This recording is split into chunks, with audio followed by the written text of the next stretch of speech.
We're back, and it is always a distinct honor as well as great privilege to be able to welcome our next guest. His name is Michael Yon. He is one of our time's most courageous and intrepid, and I think effective investigative reporters, combat journalists, men of great daring do, who is always where the trouble is, marches reflexively to the sound of drums and guns, and a combat special operator in a previous life brings those skill sets to bear to keep us all abreast of things that are happening, most recently and frequently affecting our own national security quite directly, as is the case today, where we catch up with him as he's doing some reporting on, well, the invasion that is taking place across our southern border.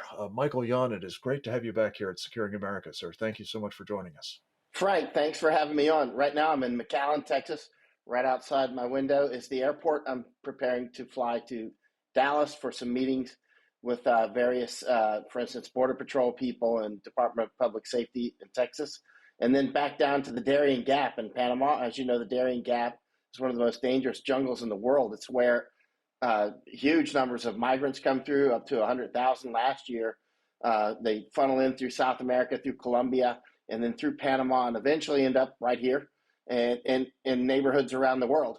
And Darien Gap is a pretty epic place. I spent 4 months there last year, took a couple congressmen in, took quite a few other people in, and some other Congress people want to go back soon. So I'm going to go back and do another reconnaissance. But a huge amount of the people coming through from 80 to 100 countries per year come through the Darien Gap. But of course, last year I spent most of the time in Colombia, Panama, Mexico, all the way down to Tapachula, where that's where migrants eventually cross from Guatemala into Mexico at Tapachula, and then they make it up here all across Arizona, New Mexico, Texas, of course, and California. Well, let's break this down a little bit, Michael, because there's a lot there. You have been looking most immediately, I guess, in McAllen at the border. It's been described as having been crossed now by some 3 million individuals in the past year alone. We're told that there is a huge surge coming as a result of this announcement by the Biden administration that is going to remove this COVID related so called Title 42 provision that was sending at least some of those people back. How do you see both the danger associated with what we've already been subjected to and that may be in the offing at the moment? Extreme danger, Frank, and for numerous reasons. One is it's clear that this may seem as a side topic, but it's not. The world is clearly going into a global famine. I've been warning about this for more than 2 years. I must have warned at least 2,000 times in interviews and articles that I've published. We're clearly going. Well. Yeah, we're going into a very. You have as well, because I watch your program. I mean, this is epic proportion famine that's building. It'll build that human osmotic pressure, the hop, the push and the pull. We're throwing a lot of pull factor out there by giving people freedom to cross into our border and get free stuff, right? And these military age males that you mentioned, they are by far mostly military age males, many pregnant women as well, and tiny children, but by far mostly military age males, right?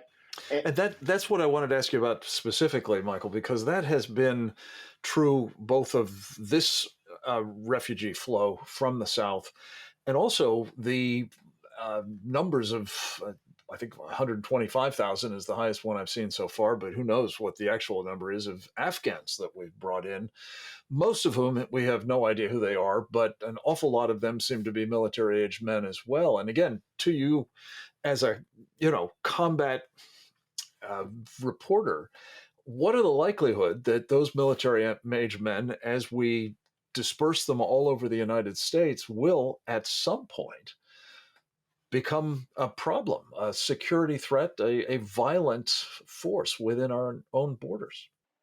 Well, that's a done deal, 100%. I mean, it's already occurred quite a lot. So, I mean, gang members are coming in from Central America and Mexico. I mean, this is a done deal.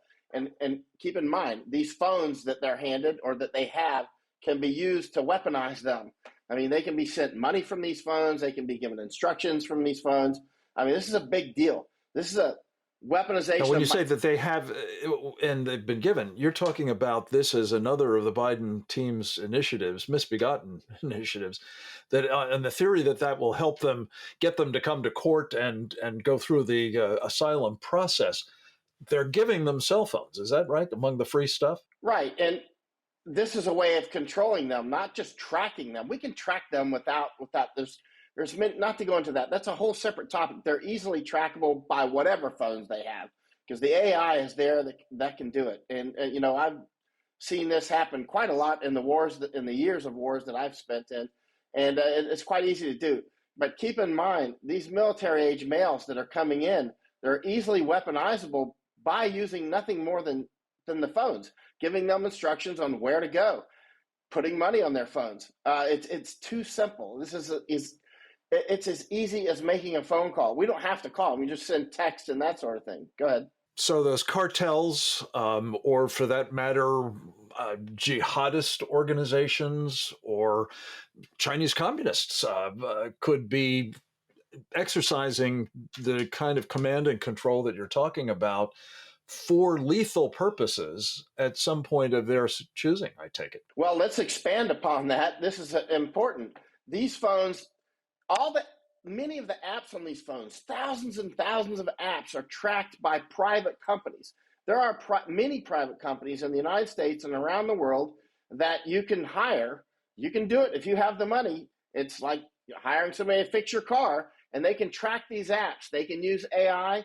They can send texts, right, like advertisements in a sense. There's many things that you can do with these phones, and you do not need to be the NSA. You just need to have deep pockets.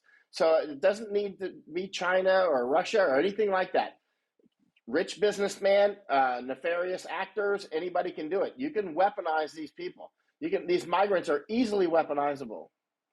This is so frightening. And again, I think the vast majority of us have no idea that we're facing this kind of peril. And I really appreciate your calibration of it. The Darien Gap presumably is going to be a very hot place if this surge related to the opportunity to get even more of these people, especially young men who might have been turned back under Title 42. What do you expect to see when you're down there in the next few days, Michael? Some changes in the Darien Gap. For instance, Todd Bensman called me yesterday. I think you know Todd. He's an author and a former intelligence man with the DPS Frequent department. guest here. Yeah, he's a good guy. He's smart. He called me yesterday and he said many of the Cubans who normally go through Darien Gap are bypassing that now and going to Nicaragua. So I may have to go up there and check that out as well. But many of the others are still going through Darien Gap. I'm in frequent contact with the Indians down there, the Embera Indians. I spent 4 months down there with the Indians. And I took two congressmen down there using the Indians as well. The Indians are the ones actually, this is how twisted this is. Many of the Indians are the ones murdering and raping and robbing the migrants who are coming through. And then another part of the same group of Indians, the Embera, are the ones that actually help us get in there. So, I mean, this is twisted.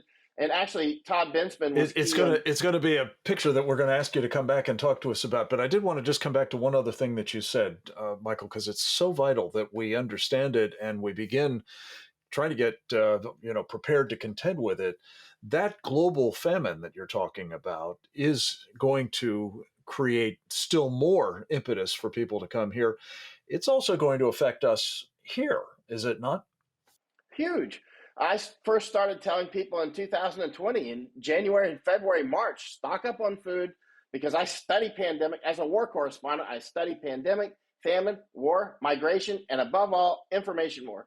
PhD level of warfare is information warfare. And that's what we're talking about with, for instance, handing out phones to people.